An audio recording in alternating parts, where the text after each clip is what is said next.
Padre eterno, queremos poner en tus manos preciosas este tiempo de los pasajes que vamos a estudiar. Danos ese entendimiento para poder discernir lo que tu palabra dice en este tema de hoy. Te honramos y te damos la gloria en el glorioso nombre de nuestro Salvador Jesucristo, tu divino Hijo. Amén.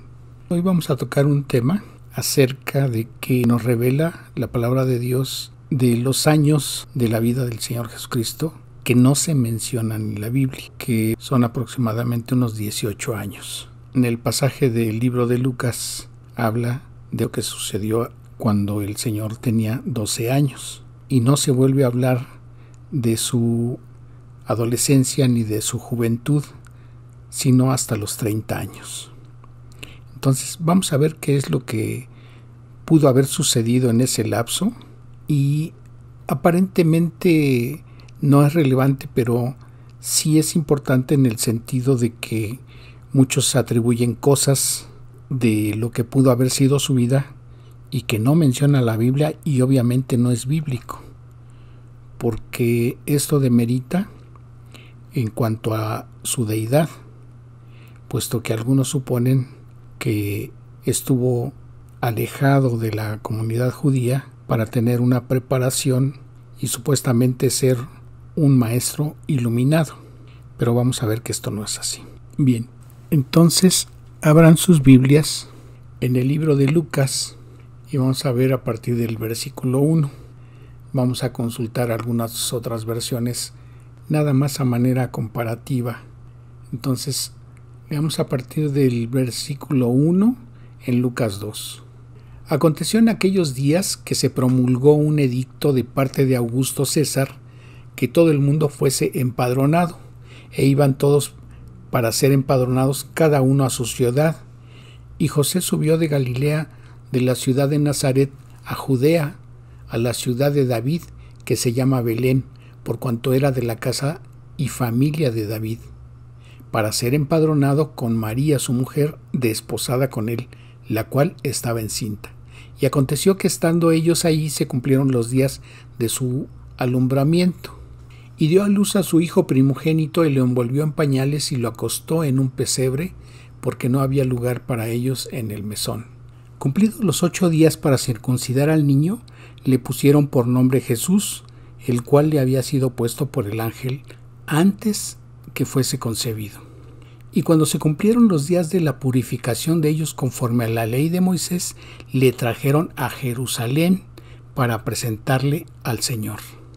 Entonces, como vemos aquí, observamos que a los 8 días tenía que ser circuncidado el niño Jesús. Toda esta ceremonia la tenían que hacer en el templo en Jerusalén. Quiere decir que a los 8 días ellos ya no se encontraban en Belén. Y esto va a ser importante por lo que a continuación vamos a ver. Y dice el versículo 25, y he aquí había en Jerusalén un hombre llamado Simeón, y este hombre justo y piadoso esperaba la consolación de Israel, y el Espíritu Santo estaba sobre él. Versículo 27. Y movido por el Espíritu vino al templo, y cuando los padres del niño Jesús lo trajeron al templo para hacer por él conforme al rito de la ley, él le tomó en sus brazos y bendijo a Dios diciendo: Ahora, Señor, despides a tu siervo en paz conforme a tu palabra, porque han visto mis ojos tu salvación, la cual has preparado en presencia de todos los pueblos, luz para revelación a los gentiles y gloria de tu pueblo Israel. Y José y su madre estaban maravillados de todo lo que se decía de él. Después de haber cumplido con lo prescrito en la ley del Señor, volvieron a Galilea, a su ciudad de Nazaret. Como vemos aquí, ellos ya no permanecieron en Belén, sino que después de haber circuncidado al niño, ellos regresaron a Galilea, en Nazaret. Observemos lo que dice el libro de Mateo en el capítulo 2, a partir del versículo 1. Cuando Jesús nació en Belén de Judea, en días del rey Herodes, vinieron del oriente a Jerusalén unos magos, que no se trata de gente que practicaba la magia, sino que eran personas sabias, y eso es lo que significaba en ese tiempo la palabra mago. Dice el versículo 2, diciendo: ¿Dónde está el rey de los judíos que ha nacido? porque su estrella hemos visto en el oriente y venimos a adorarle. Oyendo esto, el rey Herodes se turbó y toda Jerusalén con él. Y convocados todos los principales sacerdotes y los escribas del pueblo, les preguntó dónde había de nacer el Cristo. Ellos le dijeron, en Belén de Judea, porque así está escrito por el profeta. Y la profecía dice, y tú, Belén, de la tierra de Judá, ¿no eres la más pequeña entre los príncipes de Judá? Porque de ti saldrá un guiador que apacentará a mi pueblo Israel. Entonces Herodes, llamando en secreto a los magos, indagó de ellos diligentemente el tiempo de la aparición de la estrella. Y enviándolos a Belén, dijo, id allá y averiguad con diligencia acerca del niño, y cuando le halléis, hacédmelo saber, para que yo también vaya y le adore. Ellos, habiendo oído al rey, se fueron, y he aquí la estrella que habían visto en el oriente iba delante de ellos, hasta que llegando se detuvo sobre donde estaba el niño. Y al ver la estrella se regocijaron con muy grande gozo. Y al entrar en la casa vieron al niño con su madre María, y postrándose le adoraron, y abriendo sus tesoros le ofrecieron presentes, oro, incienso y mirra. Vamos a regresarnos a lo que dice el versículo 1 de este capítulo 2 de Mateo. Dice que cuando Jesús nació en Belén de Judea, en días del rey Herodes, vinieron del oriente a Jerusalén unos magos. Entonces ellos no habían ido directamente a Belén, porque obviamente ellos sabían que el bebé ya no se encontraba ahí, pues el tiempo que habían hecho desde su lugar de origen hasta llegar a Tierra Santa ya había transcurrido cierto tiempo. Y como habíamos visto, ellos ya no se encontraban en Belén, pues a los 8 días ellos ya se encontraban en Jerusalén porque tenían que circuncidar al niño. Entonces ya había transcurrido tiempo. Dice el versículo 11 que al entrar en la casa, y no está diciendo que entraron en un mesón y encontraron al niño en un pesebre. María, José y el niño ya estaban en su casa. Entonces habían llegado ahí los sabios. Dice el versículo 12, pero siendo avisados por revelación en sueños que no volviesen a Herodes, regresaron a su tierra por otro camino. Después que ellos partieron, he aquí un ángel del Señor apareció en sueños a José y dijo, levántate y toma al niño y a su madre y huye a Egipto y permanece allá hasta que yo te diga, porque acontecerá que Herodes buscará al niño para matarlo. Y estuvo allá hasta la muerte de Herodes, para que se cumpliese lo que dijo el Señor por medio del profeta cuando dijo, de Egipto llamé a mi hijo. Herodes entonces, cuando se vio burlado por los magos, se enojó mucho y mandó matar a todos los niños menores de 2 años que había en Belén y en todos sus alrededores, conforme al tiempo que había inquirido de los magos. Obviamente Herodes no sabía que el niño y sus padres se encontraban ya en Galilea, perteneciente a Nazaret, porque su enfoque estaba en que ese niño había nacido en Belén y obviamente la matanza que ordenó fue hacia los niños que vivían en esa región, tanto en Belén como en las aldeas alrededor. Y el tiempo que ya había transcurrido habían sido 2 años, que era lo que él estimaba, de acuerdo a lo que había preguntado de los sabios que habían llegado del oriente. Dice el versículo 19, pero después de muerto Herodes, he aquí un ángel del Señor apareció en sueños a José en Egipto, diciendo, levántate, toma al niño y a su madre y vete a tierra de Israel, porque han muerto los que procuraban la muerte del niño. Entonces él se levantó y tomó al niño y a su madre y vino a tierra de Israel. Pero oyendo que Arquelao reinaba en Judea en lugar de Herodes su padre, tuvo temor de ir allá, pero avisado por revelación en sueños, se fue a la región de Galilea. Y vino y habitó en la ciudad que se llama Nazaret, para que se cumpliese lo que fue dicho por los profetas, que habría de ser llamado Nazareno. Pero como hemos visto, él había nacido en Belén. Ahora, dice el capítulo 2 de Lucas, en el versículo 40, y el niño crecía y se fortalecía y se llenaba de sabiduría, y la gracia de Dios estaba sobre él. Iban sus padres todos los años a Jerusalén en la fiesta de la Pascua, y cuando tuvo 12 años, subieron a Jerusalén conforme a la costumbre de la fiesta. Al regresar ellos, acabada la fiesta, se quedó el niño Jesús en Jerusalén, sin que lo supiesen José y su madre. Y pensando que estaba entre la compañía, anduvieron camino de un día y le buscaban entre los parientes y los conocidos. Pero como no le hallaron, volvieron a Jerusalén buscándole.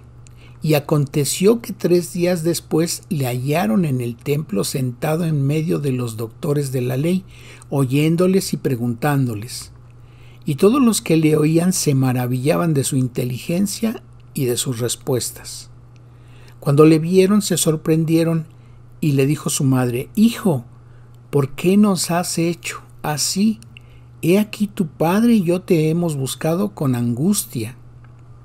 Entonces él les dijo: ¿por qué tenían que buscarme? ¿No sabían que tengo que ocuparme de los asuntos de mi padre?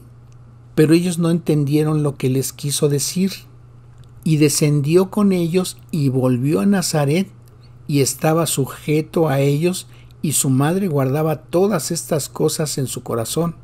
Y Jesús crecía en sabiduría y en estatura y en gracia para con Dios y los hombres. Bien, normalmente a la edad de 12 años, un muchacho judío se convertía en un hijo de la ley y comenzaba a observar sus requerimientos.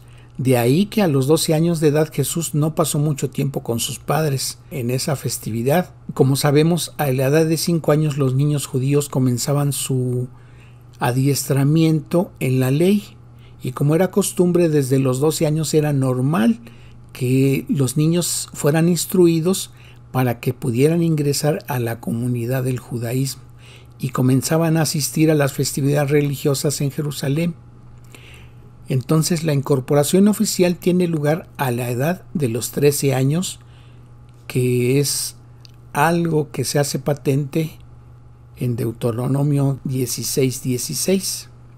Dice en la versión en lenguaje sencillo: hay 3 fiestas anuales a las que no debe faltar ningún varón mayor de 12 años: la fiesta de la Pascua, la fiesta de la cosecha y la fiesta de las enramadas. Estas fiestas deberán festejarlas en el santuario, es decir, en el templo de Dios, en Jerusalén, y nadie deberá presentarse a la fiesta sin una ofrenda para Dios. Según Dios los haya bendecido, será la ofrenda que presenten. Entonces, las fiestas solemnes que Dios les había dicho que se instituyeran eran 7, pero las principales de esas 7 entonces eran la Pascua, la fiesta de la cosecha, es decir, de Pentecostés, y la fiesta de las enramadas o de los tabernáculos. Bueno, entonces a los 13 años concluía la preparación académica y llegaba a ser el pequeño un hijo de la ley y comenzaba su capacitación como adulto.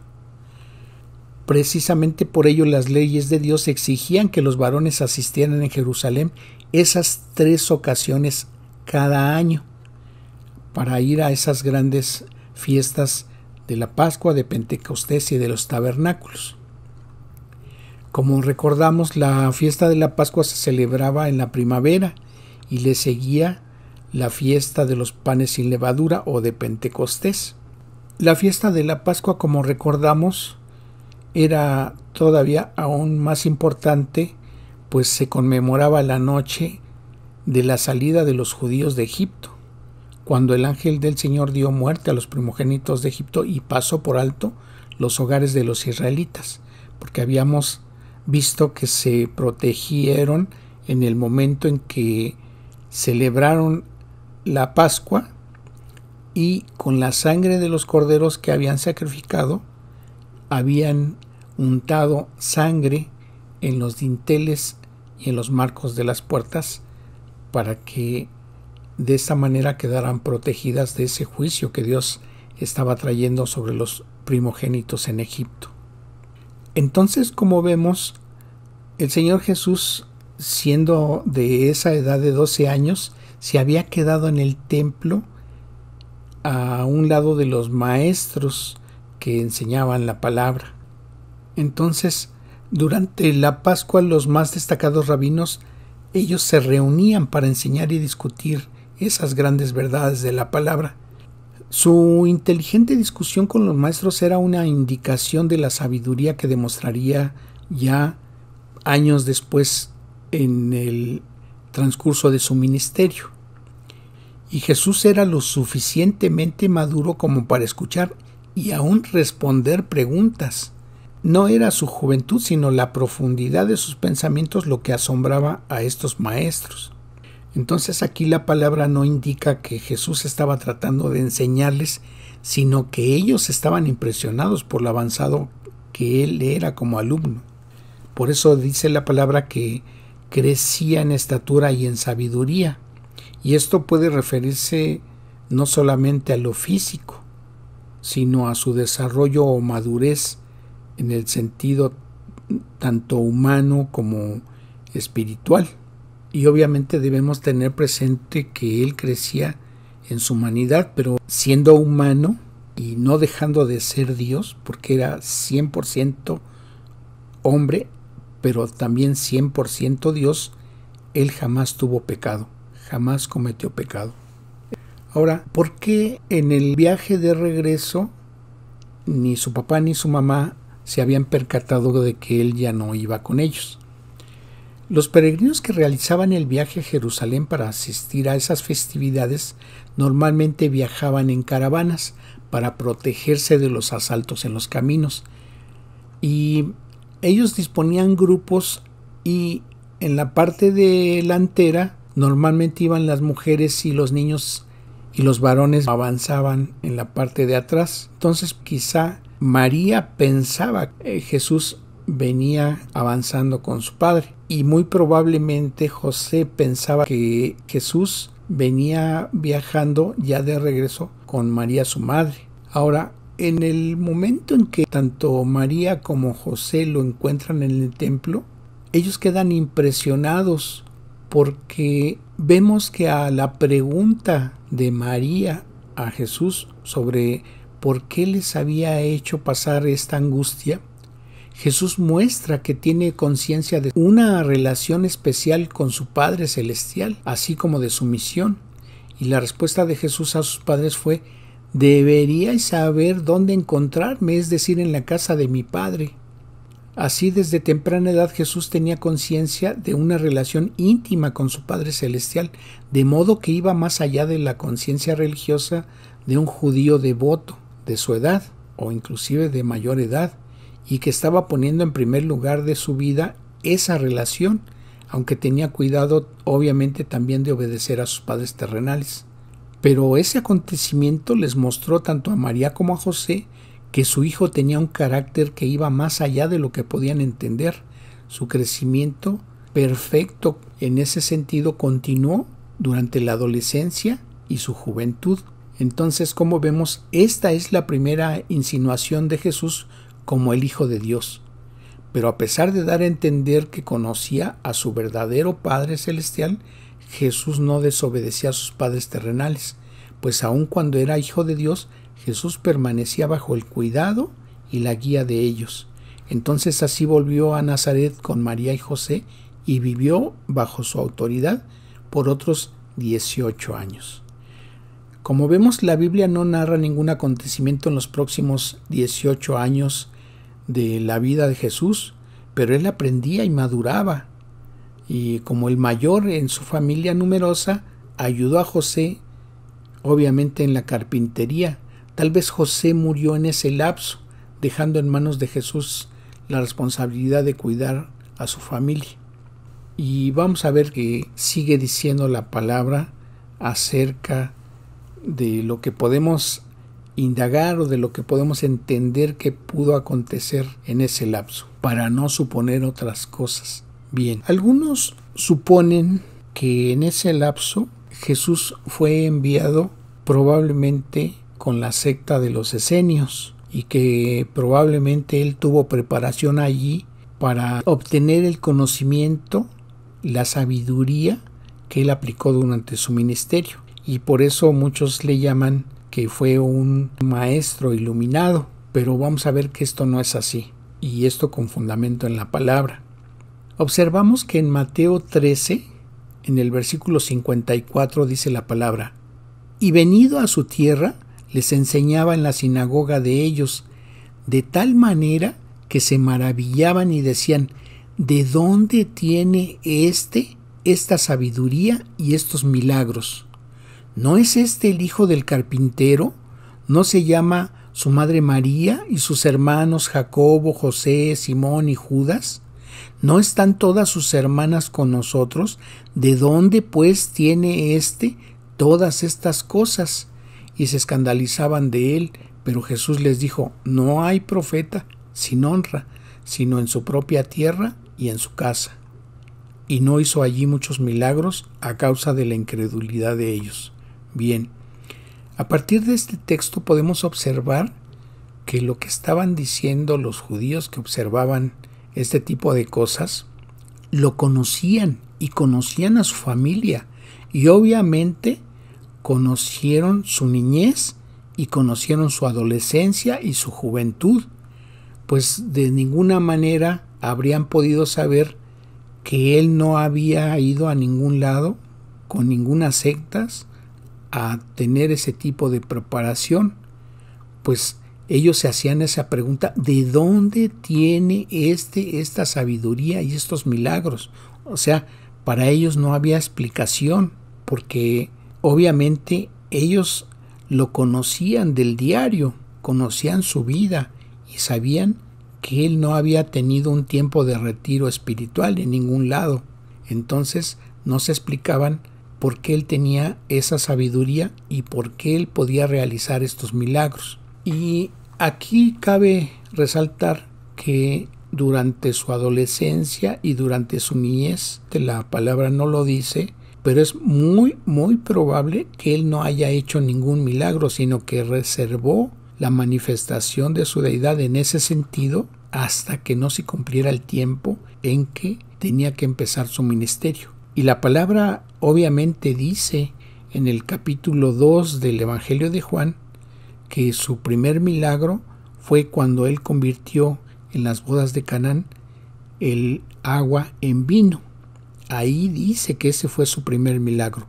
Y obviamente, pues la palabra no dice mentiras, y por ende, anteriormente él no realizó ningún tipo de milagros, como a veces se externa en algunas películas o en algunos libros que pretenden decir cosas que no dice la palabra. Veamos otro texto. Dice el Evangelio de Marcos en el capítulo 6 a partir del versículo 1. Salió Jesús de allí y vino a su tierra, y le seguían sus discípulos. Y llegando el día de reposo comenzó a enseñar en la sinagoga, y muchos oyéndole se admiraban y decían: ¿de dónde tiene estas cosas? ¿Y qué sabiduría es esta que le es dada? ¿Y estos milagros que por sus manos son hechos?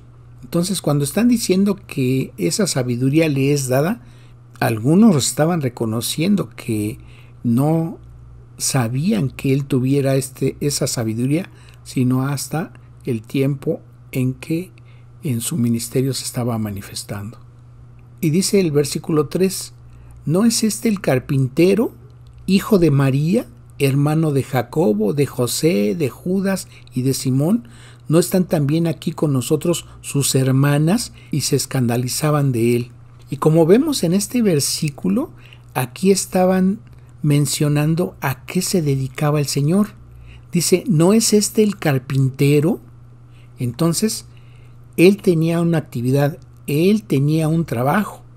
Entonces, él se dedicaba a la carpintería. el trabajo que había desarrollado anteriormente su padre terrenal José, y obviamente había sido instruido por él para realizar este trabajo. Veamos lo que dice ahora el Evangelio de Lucas en el capítulo 4 a partir del versículo 16. Vino a Nazaret donde se había criado y en el día de reposo entró en la sinagoga conforme a su costumbre y se levantó a leer.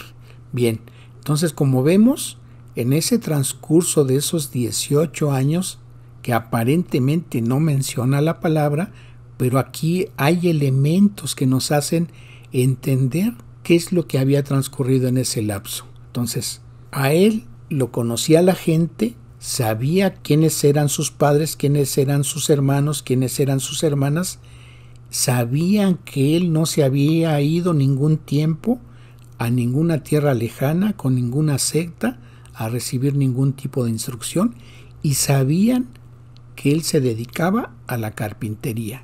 Bien, entonces otro aspecto es que era su costumbre que en el día de reposo él entrara en la sinagoga, y dice en este caso que se levantó a leer, dice el versículo 16. Y se le dio el libro del profeta Isaías, y habiendo abierto el libro, halló el lugar donde estaba escrito: El Espíritu del Señor está sobre mí, por cuanto me ha ungido para dar buenas nuevas a los pobres. Me ha enviado a sanar a los quebrantados de corazón, a pregonar libertad a los cautivos y vista a los ciegos, a poner en libertad a los oprimidos, a predicar el año agradable del Señor. Y enrollando el libro, lo dio al ministro, y se sentó, y los ojos de todos en la sinagoga estaban fijos en él. Y comenzó a decirles: Hoy se ha cumplido esta escritura delante de vosotros. Y todos daban buen testimonio de él, y estaban maravillados de las palabras de gracia que salían de su boca, y decían: ¿No es este el hijo de José?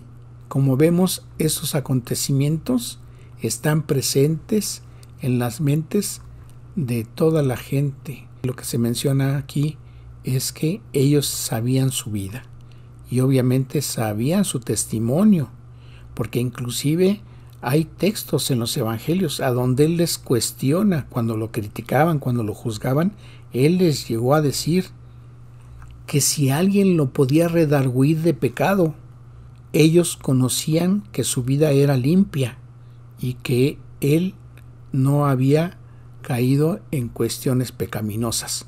Por eso él les hacía esta pregunta, que si alguien lo podía redarguir de pecado. Y obviamente ni tenían ningún tipo de evidencia de que él hubiera cometido pecado en toda su vida. Ahora, veamos qué es lo que dice el Evangelio de Juan en el capítulo 7. Y aquí vamos a ver otro aspecto importante de su vida en estos años. Leamos a partir del versículo 1. Después de estas cosas andaba Jesús en Galilea, pues no quería andar en Judea porque los judíos procuraban matarle. Aquí vemos que ya ha transcurrido cierto tiempo en el cual había ya desarrollado su ministerio. Dice el versículo 2 en adelante: Estaba cerca la fiesta de los judíos, la de los tabernáculos, y le dijeron sus hermanos, no sus discípulos, no sus seguidores, sino sus hermanos: Sal de aquí y vete a Judea, para que también tus discípulos vean las obras que haces. Entonces, como vemos aquí, sus hermanos están hablando de sus discípulos. Por eso no se trataba de sus apóstoles, no se trataba de sus discípulos, sino de sus hermanos. Vuelvo a leer el versículo. Y le dijeron sus hermanos: Sal de aquí y vete a Judea, para que también tus discípulos vean las obras que haces.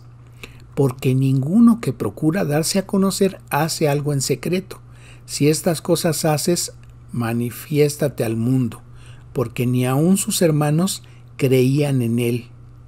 Como vemos, él no había hecho milagros antes. A ellos les extrañaba que estuvieran sucediendo estas cosas ya en su ministerio. Y entonces, en ese sentido, por eso ellos no creían en él. Dice el versículo 6 en adelante: Entonces Jesús les dijo: mi tiempo aún no ha llegado, mas vuestro tiempo siempre está presto. ¿A qué se refiere este versículo?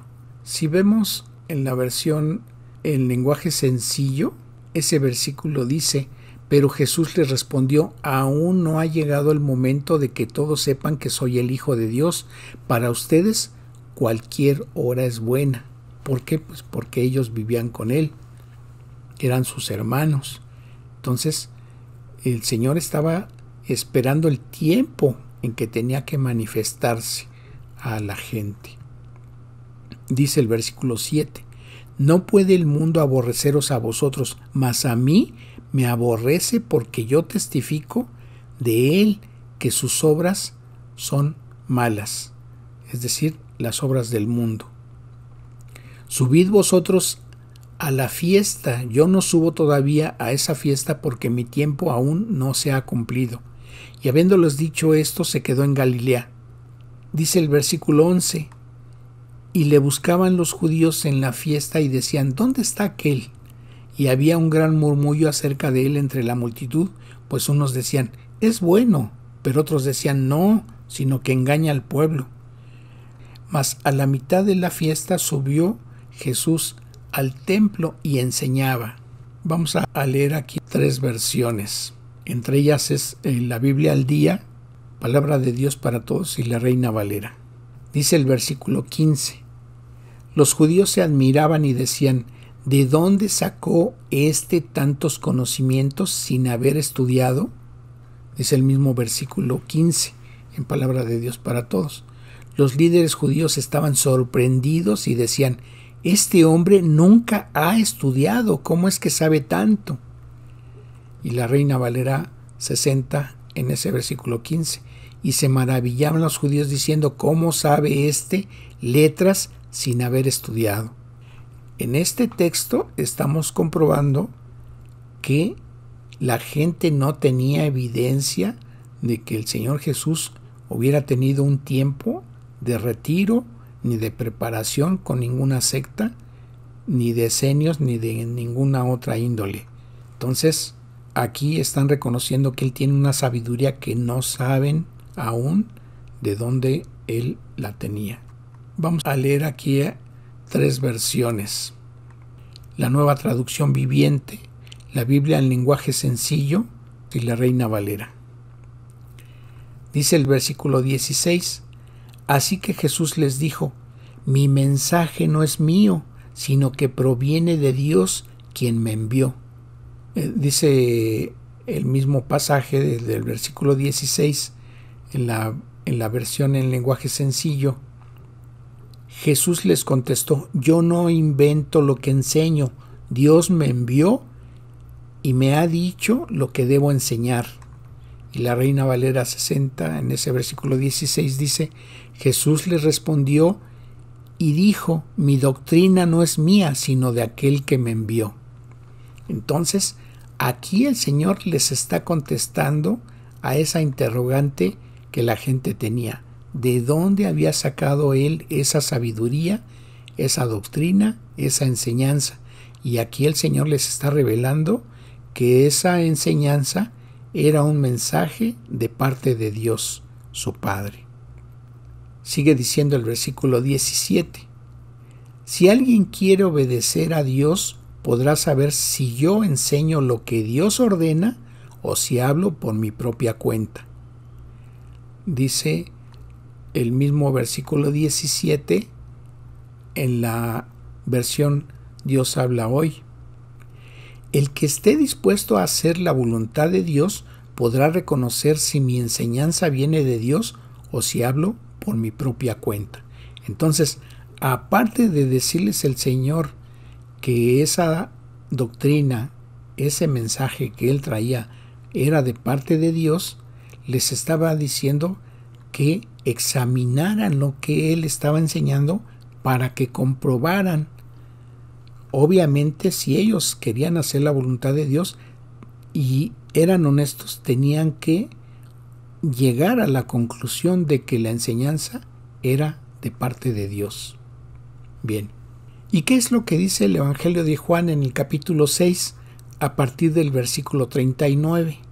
el Señor les sigue diciendo: y esta es la voluntad del Padre, el que me envió, que de todo lo que me diere no pierda yo nada, sino que lo resucite en el día postrero. Y esta es la voluntad del que me ha enviado, que todo aquel que vea al Hijo y cree en Él tenga vida eterna, y yo le resucitaré en el día postrero. Murmuraban entonces de él los judíos: ¿por qué había dicho yo soy el pan que descendió del cielo? Y decían: ¿no es este Jesús el hijo de José, cuyo padre y madre nosotros conocemos? ¿Cómo pues dice este: del cielo he descendido?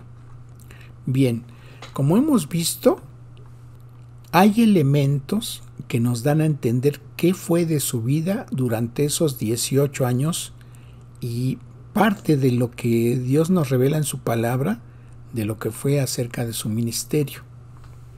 Entonces, podemos entender que no hay otra cosa fuera de lo que dice la palabra y que es lo que Dios quiso necesariamente revelar a las personas acerca de su Hijo, acerca de su niñez, acerca de su infancia, acerca de lo que fue su adolescencia, su juventud y de lo que Él desempeñó durante su ministerio. Esta es la enseñanza que Dios puso en mi corazón que se compartiera, y por ello vamos a dar gracias a Dios de este tiempo. Padre eterno, gracias te damos por la revelación que nos haces en tu palabra. Nos da respuesta a dudas, a preguntas que a veces nos hacen, Señor, acerca de lo que supuestamente no revela la palabra, pero que hay muchos detalles que tú mencionas en tu palabra que nos dan respuesta a esas interrogantes que a veces nos hacemos o que a veces nos cuestionan. Gracias, Padre, porque nos das sabiduría en ese sentido para poder saber qué es lo que nos revela tu palabra de esos aspectos. Y te agradecemos por ello, Señor, porque siempre nos das respuesta a las dudas que tenemos acerca de lo que habla tu palabra. Gracias, Dios, la gloria y la honra son tuyas. En el glorioso nombre de nuestro Salvador Jesucristo te agradecemos, Señor. Amén.